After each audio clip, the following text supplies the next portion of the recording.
Bonjour à tous, je suis Kevin Gall, ministère prophétique. Alors, depuis un certain temps, je vous parle beaucoup de la fin des temps, de la Troisième Guerre mondiale, de l'arrivée de l'Antéchrist, de la Grande Tribulation, etc. Et c'est vrai que les journées passent, les nuits passent, et plus ça va, plus je suis très inquiet. Et ça m'arrive très souvent d'aller me promener vers minuit, 1 heure du matin, dans mon lotissement, à regarder la lune, les étoiles, à m'asseoir sur un banc, à méditer. Et j'entends un grand silence. Les hommes sont couchés. La nature est très calme. Et moi, quand je ferme les yeux, les premières visions qui me viennent, c'est des bruits, des cris, des bruits de balles, des bruits d'hélicoptères, des bruits d'éclatement, etc. J'en ai parlé dans la vidéo ce que vos yeux verront en France. Donc le carnage qui est à venir, cette tempête qui arrive. Et, euh, et c'est vraiment le silence avant la tempête.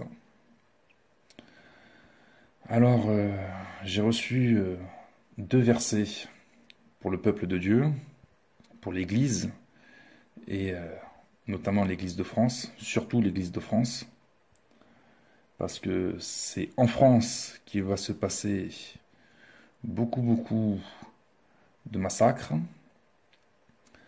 Et le Seigneur m'a donné deux paroles à vous donner, qu'on peut retrouver dans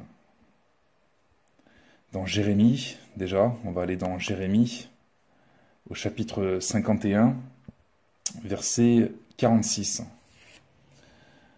Le Seigneur dit que votre cœur ne se trouble point et ne vous effrayez pas des bruits qui se répandront dans tout le pays.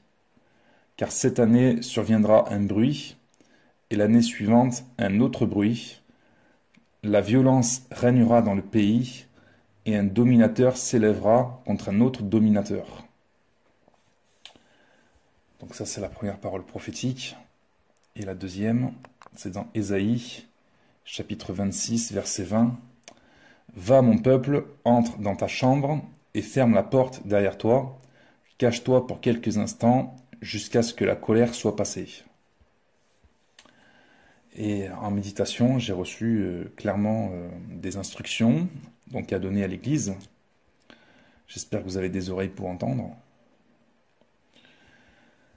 Donc beaucoup de ceux qui ne seront pas préparés à ce qui s'en vient vont vite paniquer, vont vite être troublés, vont vite pleurer, crier, courir dans tous les sens, vont vite être confus, ils ne vont pas savoir vers qui aller, à quoi donner leur foi, dans quel camp aller, dans quelle cause se battre, etc., etc.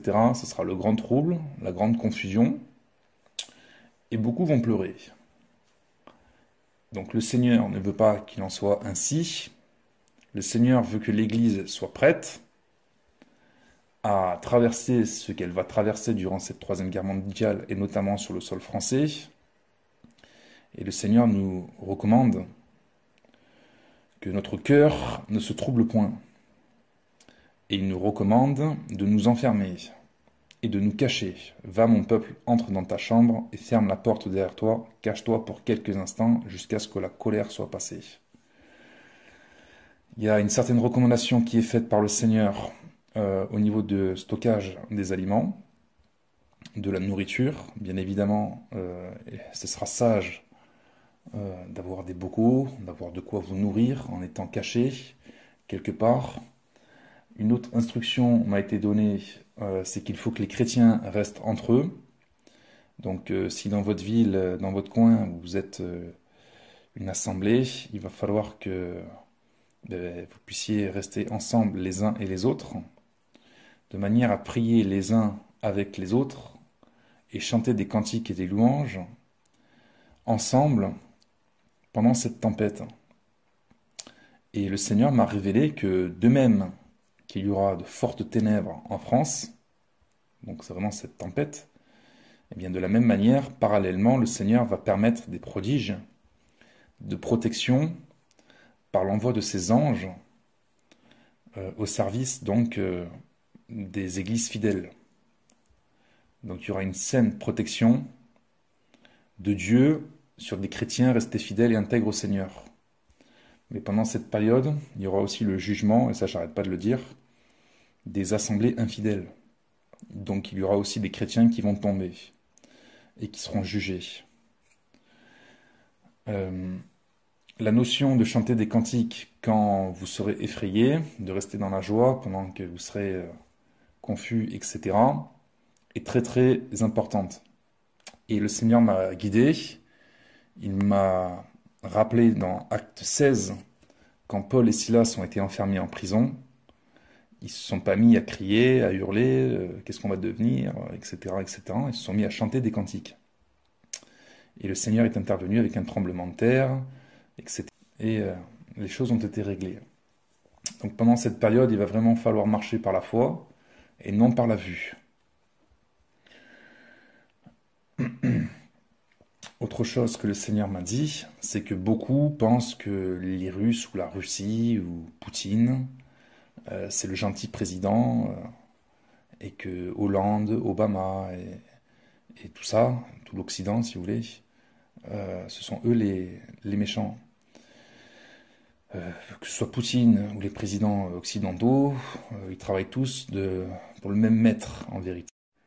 Et le Seigneur m'a rappelé le psaume numéro 2, que les élites de la terre se liguent à l'heure actuelle contre le Seigneur et son oint, c'est-à-dire Jésus-Christ. Donc, et puis il m'a rappelé aussi dans Apocalypse chapitre 13, il y a les deux bêtes. Et concernant la bête, vous savez, qui parle comme si c'était une brebis, mais en fait elle a des cornes de dragon, des cornes de bouc, des cornes de méchanceté. Donc il y a vraiment un camouflage derrière les élites à l'heure actuelle. Et ne croyez pas à Poutine, ne croyez pas que l'armée russe c'est une gentille armée, parce que j'ai déjà entendu parler de personnes qui se disaient moi s'il y a la guerre sur le sol français, qu'il y a la Russie qui vient, je me battrai aux côtés des Russes, etc. Donc en tant que chrétien, il ne faudra pas prendre les armes, ni pour la France, ni pour la Russie, ni pour rien du tout.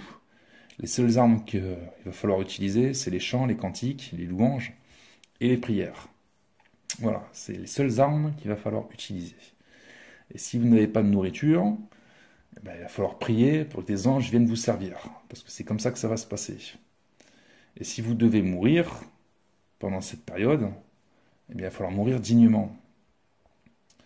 Donc mourir dignement, ça veut dire soit on se fait attraper et puis pour rien on se fait décapiter, ou on se fait tuer ou autre. À ce moment-là, il va falloir mourir en paix, hein, sans se venger, sans chercher à se défendre. Rappelez-vous, si on vous frappe sur une joue, tendez l'autre joue. Si on vous prend votre tunique, il faut également donner le manteau. Si on vous force à faire un pas, il faut en faire plusieurs avec d'autres, etc., etc. Donc le Seigneur dit de ne pas résister aux méchants à ce moment-là. Et de mourir si possible en disant la fameuse phrase de Jésus et la fameuse phrase d'Étienne, pardonne-leur, Père, parce qu'ils ne savent pas ce qu'ils font. Ça, c'est en cas de persécution. Si on vient pour vous faire du mal, parce que vous êtes chrétien. Donc souvenez-vous que cette tempête, elle est passagère, mais qu'après cette tempête, il y aura une fausse paix. Et en fait, ce sera pire que ce que nous sommes en train de vivre à l'heure actuelle. Et actuellement, c'est pour ça que j'aime bien regarder les étoiles la nuit. J'aime bien écouter ce silence qui va pas durer longtemps, parce que justement, j'en profite. Je me dis, Seigneur, le temps passe, et cette grâce que tu m'accordes encore, d'écouter ce silence, de m'asseoir en paix, eh bien bientôt, cette grâce, elle sera ôtée. Cette paix, elle nous la sera ôtée. Mais si il y a le trouble, la confusion dehors, il va falloir que la paix, elle reste à l'intérieur, c'est-à-dire dans le cœur. Comprenez?